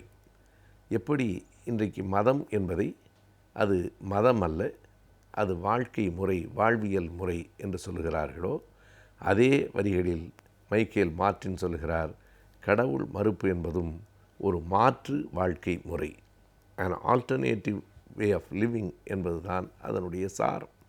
அது இன்னொரு விதமான வாழ்க்கை முறை. நம்புவது என்பது ஒரு விதமான போக்குடையதென்றால், நம்பாமல் இருப்பதென்பது இன்னொரு விதமான போக்குடையது. அவரை பொறுத்தளவு கடவுள் மறுப்புக்கான பல சான்றுகளை, பல வாதங்களை முன்வைக்கிறார். இன்னும் வேடிக்கையாக ஒரு விவாதத்திலே சொல்கிறார், நான் கடவுள் இல்லை என்று சொல்வதற்காக நீங்கள் ஏன் வருத்தப்படுகிறீர்கள்? கடவுளே வருத்தப்படவில்லையே, நீங்கள் ஏன் வருத்தப்படுகிறீர்கள் என்று கேட்கிறார். நான் சொல்லுகிற கடவுள் இருந்தால் அவரை நான் இல்லை என்று சொல்லுகிற போது அவரல்லவா என்னை வந்து கேட்க வேண்டும், அவருக்கு பதிலாக நீங்கள் ஏன் வாதிடுகிறீர்கள் என்று கேட்கிற அந்த கேள்வியோடு எதற்காக கடவுள் ஒளிந்து கொண்டிருக்கிறார் என்ற ஒரு கேள்வியையும் அவர் அந்த விவாதத்தில் வைக்கிறார். எங்கே ஒளிந்து கொண்டிருக்கிறார், ஏன் கடவுளை பார்த்தபடி சொல்கிறீர்கள் என்று கேட்கிற போது இத்தனை பேர், இன்றைக்கு கடவுள் மறுப்பாளர்களினுடைய எண்ணிக்கை கோடியில் வந்துவிட்டதற்கு பிறகு லட்சங்களை தாண்டி, அவர்களினுடைய சொற்களிலே சொல்ல வேண்டுமானால் it is in so many millions என்று சொல்லுகிறார்கள். அதாவது மில்லியன் என்பது ஒரு 10 லட்சம், பல பல பல 10 லட்சங்கள் இன்றைக்கு அப்படி வந்துவிட்டதற்கு பிறகு மனிதர்களை நேசிக்கிறவர், மனிதர்களை படைத்தவர், மனிதர்களை இயக்குகிறவர் கடவுள் என்று சொன்னால் ஏன் மனிதர்களுக்கு தோற்றமளிக்காமல் அவர் மறைந்து இருக்கிறார்? புராணங்களில், இதிகாசங்களில் சொல்லப்படுகிற வாய்மொழி கதைகளில் தான் கடவுள் தோன்றுகிறாரே தவிர ஒரு நாளும் நடைமுறை யதார்த்த வாழ்வில் ஏன் கடவுள் தோன்றவில்லை? அவர் நேரடியாக வந்து நம்மிடத்தில் தோன்றுவதன் மூலமாகத்தானே அவரே அதை மெய்ப்பித்து விடலாமே. கடவுள் இருக்கிறார் என்பதை உலகம் முழுவதும் அவர் மெய்ப்பிக்க விரும்பினால் அதற்கு அவர் சிரமப்பட வேண்டியதில்லை. அவரே அந்த எண்ணத்தை நமக்குள் உருவாக்கி விடலாம். நேரடியாக வந்து நிற்கவில்லை என்றால் கூட குற்றமில்லை. நம்முடைய எண்ணத்தை அவரால் மாற்ற முடியும். அவர் மாற்ற விரும்பாமல் இருக்கிறார் என்று நீங்கள் சொல்லுவீர்களே, ஆனால் அவரே விரும்பாத ஒன்றை நீங்கள் ஏன் விரும்புகிறீர்கள் என்று எதிர்கேள்வியை கேட்கிறார். அந்த விவாதங்கள் இப்போது இணையதளங்களிலும் வரத் தொடங்கி இருக்கின்றன. அமெரிக்காவில் அது நடந்து முடிந்த பல லட்சம் மக்களால் பார்க்கப்பட்ட விவாதமாக இருக்கிறது. என்ன ஒன்றென்றால், கடவுள் உண்டு இல்லை என்பதை விட அதை விவாதிப்பதற்கான உரிமை உண்டு இல்லை என்பதுதான் மிக முக்கியமானது. எந்த ஒன்றையும் விவாதிக்கவே கூடாது என்று சொல்லுவது ஜனநாயகத்திற்கு புறம்பானது. அந்த கட்டுப்பாடுகள் இன்றைக்கு உலகம் முழுவதும் உடைந்து கொண்டிருக்கின்றன. நம்புவதற்கு எப்படி உரிமை இருக்கிறதோ அதே அளவுக்கு நம்பாமல் இருப்பதற்கும் உரிமை இருக்கிறது. நம்பாமல் இருக்கிறவர்கள் நம்புகிறவர்களை பார்த்து கேலி செய்வதோ, நம்புகிறவர்கள் நம்பாதவர்களை பார்த்து வசைபாடுவதோ ஜனநாயகத்துக்கு புறம்பானவைதான். இவை அனைத்தையும் தன்னுடைய நூல்களிலும் தன்னுடைய வாதங்களிலும் மைக்கேல் மார்ட்டின் எடுத்து வைக்கிறார். இன்றைக்கு உலக அளவில் 2015ஆம் ஆண்டு தான் அவர் இறந்து போனார். 1932 பிறந்தவர். 2015ஆம் ஆண்டு தான் மறைந்து போனார். அவருடைய வாதங்கள் இன்றைக்கு உலகம் முழுவதும் மிக விரைந்து பரவி கொண்டிருக்கின்றன. கடவுள் மறுப்பாளர்கள் தங்கள் வாதங்களுக்கு வலுவூட்டி கொள்ள அவருடைய நூல்கள் கண்டிப்பாக பயன்படும். தற்போது இருக்கும் அரிய நோய்களை பற்றியும் அதற்கான நவீன சிகிச்சை முறைகளை பற்றியும் இன்றைய ஆலோசனை நேரத்தில் மருத்துவ பகுதியில் தெரிந்து கொள்ளலாம்.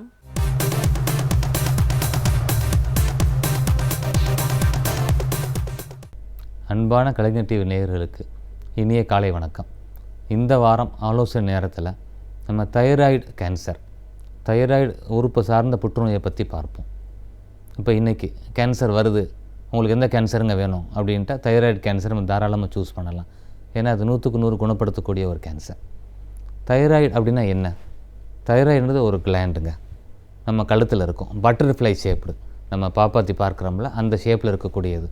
இது உடம்புல உள்ள பல மெட்டபாலிக் ப்ராசஸுக்கு, பல அவயங்கள் வேலை செய்கிறதுக்கு முக்கியமான ஒரு உறுப்பு. அதுலேருந்து தைராக்சின்ற ஒரு ஹார்மோன் வருகிறது. இது ரொம்ப ரொம்ப முக்கியமானது. இந்த தைராய்டு கேன்சர் பெரும்பாலும் பெண்களை தான் தாக்குது. ஆண்களை விட பெண்கள் அதிகம் தாக்குது. இந்த கேன்சர் வந்தால் என்ன அறிகுறி இருக்க முடியும்? இந்த கேன்சருக்கு என்ன காரணங்கள்? தைராய்டு கேன்சருக்கு ரொம்ப குறிப்பிட்டு காரணங்கள் கிடையாது. ஆனால் நீண்ட நாள் தைராய்டில் ஏதாச்சும் ஒரு கட்டி இருக்குது, காய்டர் கட்டி இருந்தால் அது கேன்சரை மாறக்கூடிய வாய்ப்பு உண்டு. அப்போ இந்த தைராய்டு கேன்சர் வந்தால் என்ன சிம்டம்ஸ் இருக்கும்? கழுத்தில் பார்த்த உடனே அவங்களுக்கு ஒரு பட்டர்ஃப்ளை ஷேப்பில் ஒரு பெரிய கட்டி தென்படலாம். அது எச்சி முழுங்கும்போது மேலேயும் கீழேயும் மூவ் ஆகிக்கிட்டே இருக்கும். சிலருக்கு உணவு முழுங்கிறதுல சிரமம் இருக்கலாம், சிலருக்கு சுவாசம் விடுவதில் சிரமம் இருக்கலாம், இன்னும் சிலருக்கு பார்த்திங்கன்னா குரல் மாற்றம் இருக்கலாம். ரெக்கரண்ட் லெரிஞ்சியல் நரம்பு கழுத்தில் ஒரு நரம்பு இருக்குது, அந்த வோக்கல் கார்டு சப்ளை பண்ணக்கூடிய நரம்பு. அதில் போய் நெறிக்கட்டிகள் அழுத்தினா இந்த ஹோர்சனஸ் ஆஃப் வாய்ஸ்னு குரல் மாற்றம் வரக்கூடிய வாய்ப்பு உண்டு. இந்த கேன்சர் பல டைப்புகள் உண்டு. ஒன்று பேப்பிலரி கேன்சர்னு சொல்லுவாங்க, ஃபாலிகுலர் கேன்சர்னு சொல்லுவாங்க, மெடுலரி கேன்சர்னு சொல்லுவாங்க, லிம்ஃபோமான்னு சொல்லுவாங்க. ஒவ்வொன்றுக்கும் சிகிச்சை முறை மாறும். இதுலேயும் ஸ்டேஜஸ் ஸ்டேஜ் 1, 2, 3, 4 நம்ம ஒவ்வொரு எபிசோட்லையும் பார்க்குற மாதிரி ஸ்டேஜ் 1ன்றது ஆரம்ப நிலை, எல்லோரும் ஈஸியாக புரிஞ்சுக்கிறலாம். ஸ்டேஜ் 4ன்றது பரவிய நிலை, மற்ற அவயங்களுக்கு பரவி இருக்கிறது. ட்ரீட்மெண்ட் ரொம்ப கஷ்டம், க்யூர் கஷ்டம், கேர் மட்டும்தான் கொடுக்க முடியும் அப்படின்றத புரிஞ்சுருப்பீங்க. இந்த 2வது 3வது ஸ்டேஜ் தான் அந்த திரிசங்கு சொர்க்க மாதிரி இடைப்பட்டது. இந்த முதல் 3 ஸ்டேஜ் வந்துட்டால் இந்த மருத்துவர் குணப்படுத்தக்கூட வாய்ப்புகள் இருக்குது. இப்போ இந்த தைராய்டு கேன்சர் வந்துருச்சு, ஒரு சிம்டம் வந்துட்டது, நோயாளி மருத்துவர்கிட்ட வந்துட்டார். இதை எப்படி அடுத்து மருத்துவர் அணுகுவாங்க? உங்களுக்கு என்ன டெஸ்ட்டு சொல்லுவாங்க? அயோடின் ஸ்கேன் பண்ணி பார்த்தாங்கன்னா தைரோடாக்சிகோசிஸ் அப்படின்ற நோய் இருந்தால் கண்டுபிடிக்கலாம். அல்ட்ராசவுண்ட் ஸ்கேன் அப்படி பண்ணி பார்த்தாங்கன்னா அந்த தைராய்டு உறுப்பு எந்த அளவுக்கு பெருசாக வீங்கி இருக்குது, அதில் அந்த கட்டி எப்படி இருக்குது, இல்லை டீஜெனரேட் ஆகி அந்த கட்டியில் எதாவது மாற்றங்கள் இருக்கா அப்படின்றது அல்ட்ராசவுண்ட் ஸ்கேன் காமிக்கும். இதில் பார்த்திங்கன்னா இங்கேயெல்லாம் எம்ஆர்ஐ ஸ்கேன் இந்த மாதிரி ஸ்கேனுக்கெலாம் வேலை கொஞ்சம் கம்மி. பயாப்சி தைராய்டில் பார்த்திங்கன்னா FNACன்னு சொல்லுவாங்க, ஃபைன் நீடில் ஆஸ்பிரேஷன் சைட்டாலஜி. இது பண்ணி பார்த்தாங்கனாலே நம்ம பெரும்பாலும் கேன்சரை கண்டுபிடிக்க முடியும். அப்போ இந்த டெஸ்ட்டு பண்ணுவாங்க, கிளினிக்கில் டெஸ்ட் பண்ணி பார்ப்பாங்க டாக்டர், நெறிக்கட்டிகள் இருக்கான்னு பார்ப்பாங்க, நான் சொன்ன மாதிரி ஒரு ஸ்கேன் பார்ப்பாங்க, இந்த FNAC பண்ணுவாங்க. இதெல்லாம் பண்ணி பேப்புலரி கேன்சர் ஆஃப் தைராய்டு அப்படின்னு வந்துட்டால் என்ன செய்வாங்க, சர்ஜரி தான் ட்ரீட்மெண்ட். அந்த முழு தைராய்டு உறுப்பை அறுவை சிகிச்சை பண்ணி எடுத்துருவாங்க. அந்த நெறிக்கட்டிகள் இருந்தால் பெரி பிக்கிங்னு சொல்லி நெறிக்கட்டிகளை எடுத்துருவாங்க. எடுத்துகிட்டு ஃபாலோ அப் முக்கியம் இந்த கேன்சரில். நான் ஏற்கனவே சொன்னேன் 100% குணப்படுத்தக்கூடிய கேன்சர். அப்போ இதை வந்து மிஸ் பண்ணக்கூடாது. அப்போ என்ன செய்வாங்க, ஒரு 2 வாரம் கழித்து இந்த ரேடியோ அயோடின் ஸ்கேன் பண்ணி பார்ப்பாங்க.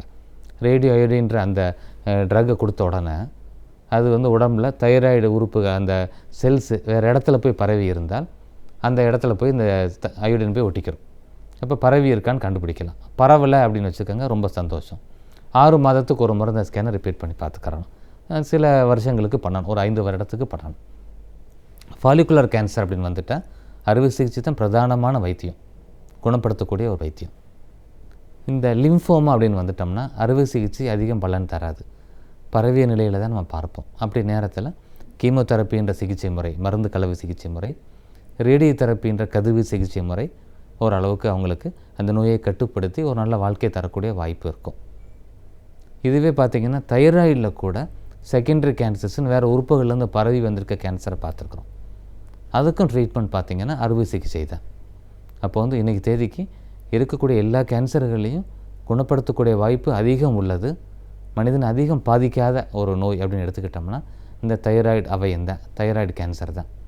அப்போ வந்து நம்ம கழுத்தில் சின்ன மாற்றங்கள் தெரிந்தால் உடனடியாக மருத்துவரை அணுகி அவங்க அதுக்கு வேண்டிய அந்த ஹார்மோன் டெஸ்ட், தைராக்சின் டெஸ்ட்டை பண்ணி பார்த்துக்கிட்டு ஸ்கேன் பண்ணி பார்த்து இந்த எஃப்என்ஏசின்ற அந்த ஆஸ்பிரேஷன் சைட்டாலஜி பண்ணி சாதாரண கட்டிகளாக இருந்தால் அந்த கட்டிகளை மட்டும் எடுக்கக்கூடியது ஹெமி தைராய்டெக்டமின்னு சொல்லுவாங்க, அந்த மாதிரி அறுவை சிகிச்சை முறையும், கேன்சராக இருந்தால் அந்த முழு தைராய்டுமே எடுத்துறதும் 2 வாரங்கள் 3 வாரம் கழித்து அயோடின் ஸ்கேன் பண்ணி அந்த நோய் கட்டுக்குள் வந்து விட்டதா இல்லை உடம்பில் வேறு பகுதிகளில் பரவி இருக்கா அப்படின்னு தெரிஞ்சுக்கிறதுக்கு அயோடின் ஸ்கேனும் பண்ணி பார்த்து தொடர்ச்சி 6 மாதத்துக்கு ஒரு முறை அவங்க கண்காணிப்பிலே இருந்தால் 5 வருடத்தில் முற்றிலுமாக ஒருத்தர் குணமாகக்கூடிய வாய்ப்பு இருக்குது.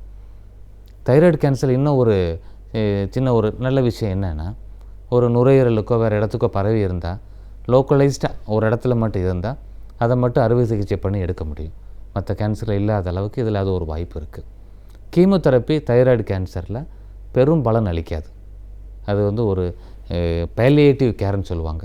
யார் ஒருத்தருடைய வாழ்க்கை கம்மியாக இருக்குது, ஒரு 6 மாதம் தாங்க அவங்க வாழ்வாங்க, 1 வருடம் தான் வாழ்வாங்கன்னு நினைக்கிறாங்களோ அவங்களுக்கு இந்த பேலியேஷன், இந்த கீமோதெரப்பி சிகிச்சை கொடுத்து ஓரளவுக்கு அவங்க வாழ்க்கையை நீடிக்கலாம். ஏன்னா அவங்களுக்கு பல கடமைகள் இருக்கலாம். பையனுக்கு கல்யாணம் பண்ண வேண்டியது இருக்கலாம், பொண்ணு கல்யாணம் பண்ண வேண்டியது இருக்கலாம். அதனால் அவங்களோட உயிர் வந்து ரொம்ப அந்த குடும்பத்துக்கு முக்கியம். அப்போ வந்து சர்ஜரி தான் ட்ரீட்மெண்ட்டு. கீமோதெரப்பிக்கு அதிகமான வேலை தயாராக இல்லைன்னு சொன்னாலும் அந்த மருந்தும் ஒரு 10-20% அவருடைய வாழ்க்கையை நீடிக்குமானால் அது செய்கிறதுல எந்த தவறும் கிடையாது. அப்போ நான் சொன்னது இப்போ உங்களுக்கு எல்லாமே கிளியராக இருந்திருக்கும். நம்ம பல கேன்சரை பற்றி பேசுனதில் இந்த தைராய்டு கேன்சர் பேசும்போது மட்டும் நான் இன்னும் உங்களுக்கு ரொம்ப ஹோப் கொடுத்து பேசிக்கிட்டு இருக்கேன். அதனால் நீங்கள் தொடர்ச்சியாக இந்த ஒரு 40 வயதை தொட்டுட்டாலே ஒரு ஹெல்த் செக்கப் ரெகுலராக பார்த்துக்கறலாம். தைராய்டில் நீங்கள் கண்ணாடியை பார்த்தோன்னே தெரிஞ்சு போயிடும். ஒரு கழுத்தில் ஒரு வீக்காக இருந்தால் தெரிஞ்சு போயிடும். உடனடியே நீங்கள் ஒரு மருத்துவரை அணுக முடியும். அப்போ வந்து நீங்கள் செய்ய வேண்டியது இதெல்லாம் இதுதான். எந்த கேன்சராக இருக்கட்டும், ஒரு ஆரோக்கியமான ஒரு வாழ்க்கை முறை, ஒரு பேலன்ஸ்டு டயட்டு, ஒரு ஆரோக்கியமான ஒரு உணவு முறை, இந்த ஸ்மோக்கிங் இல்லாதது அதுவுமே தைராய்டுக்கு ஒரு காரணமாக சொல்கிறாங்க. ஸ்மோக்கிங் இல்லாதது, மது நிப்பாட்டுவது, இந்த மாதிரி நம்மளோட வாழ்க்கை லைஃப் ஸ்டைலை மாற்றிக்கிட்டோம்னாலே பல கேன்சர் இன்க்ளூடிங் தைராய்டு கேன்சர் நம்ம தப்பிச்சுக்கலாம். அதனால் மக்கள் விழிப்புணர்வு பெற்று வரக்கூடிய காலங்களில் கேன்சர் இல்லாமல், ஏன்னா பல குடும்பங்களை இந்த கேன்சர்ன்ற வார்த்தையை புரட்டி போட்டுருது, பல குடும்பங்கள் அதில் பரிதவிக்குது. அதனால் நீங்கள் விழிப்புணர்வுடன் உங்கள் குடும்ப ஆலோசகர் அவருடைய ஆலோசனையின் பேரில் ஒரு புற்றுநோய் சிகிச்சை நிபுணரை அணுகி எல்லா வகை கேன்சர்கள்லேருந்து இன்க்ளூடிங் தைராய்டு கேன்சர்லேருந்து நீங்கள் முழுமையாக விடுதலை பெற வேண்டும் என்ற இந்த நேரத்தில் உங்களை கேட்டுக்கிறேன். இந்த நல்ல வாய்ப்புக்கு நன்றி சொல்லிக்கிறேன். நன்றி, வணக்கம்.